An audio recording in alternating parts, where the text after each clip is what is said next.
Christmas in the Clouds is not the film I'd hoped for, but it wasn't necessarily a bad film. The positives about it are things that make it unique to virtually every other Christmas film that I've personally seen. But when I take that out of the equation and look at it in terms of the development of the narrative, the visual quality, it's pretty poor. So it gets points for being unique, but it loses points for being an actual good film.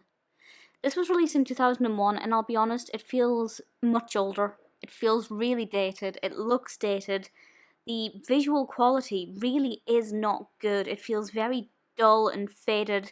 I watched it on Amazon Prime, where the quality is top notch. I've never had an issue with the quality of anything, but this looks like it's been recorded and recorded and recorded again. It just isn't very sharp, isn't very engaging in that sense. It feels really difficult to watch on the eyes. And that for me was a bit of a problem. But it's not so bad that it isn't watchable. It just, for being 2001, there are films in the 80s that are better quality. It's written and directed by Kate Montgomery, and it has a pretty decent premise. That's where it does well for itself, at least the concept. So I'll read the description from IMDb. And this says, during the holidays at a ski resort in Utah, run by a Native American tribe, the overworked manager and a widowed woman from the big city overcome mistaken identities and intrusive guests in their pursuit of romance. So the fact that this ski resort is run by Native Americans gives it a really unique edge. I've never seen a Christmas film with that angle. To be honest, I've seen very few films with that angle, and I really like that. And it just means that we have characters who are slightly different to what one would expect from your traditional, stereotypical Christmas film, and I thought that was a real positive for it. And while I cannot sit here and say that the portrayal of a Native American tribe was accurate, because it's not my area of expertise at all, I did find it enjoyable, engaging, a little bit educational. Credit where credit is due, it did that well for my expectations. The elements of romance were pretty decent, pretty predictable, and it's very mushy romance from the get-go, really, and I kind of don't like that. I don't mind the build-up of romance, and then it culminates in a public display of affection, but when it's just constantly feeling mushy and lovey-dovey, I can't abide it.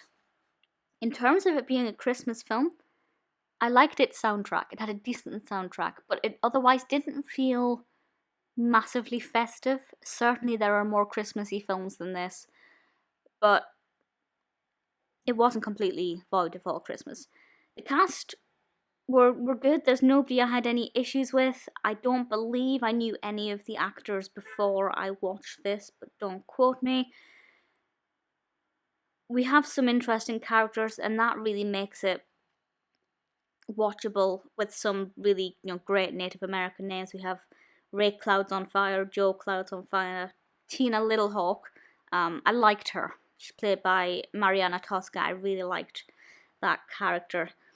Earl is played by Greene. I liked that performance. Really, there's nothing wrong with the acting at all, and I think we had a great mix of characters to bring in a lot of different personalities, and it kind of helped drive the narrative forward, because as I said, the actual narrative itself, the execution wasn't that exciting. It was a bit slow, a bit mushy, and obviously because the visual quality wasn't great and made it look like it'd been filmed on a potato in the 70s. And I will give it the benefit of the doubt, maybe the version on Prime is just not very good. If there's a high quality version out there, great. But at the moment, I can't say that. It's a good enough film that it's worth watching for its uniqueness. I think it offers something that a lot of Christmas films do not offer. But in terms of being an actual good film, it's not a good film. It's getting points for being unique, and it does that well. But everything else is a massive letdown. Would I recommend it? I'd say give it a go, because it might be your kind of film, and if that is, then fantastic. If it isn't, then, well, you've tried. And I hope, I really wanted it to do well, because it did sound really, really good. it just did not live up to my not very high expectations.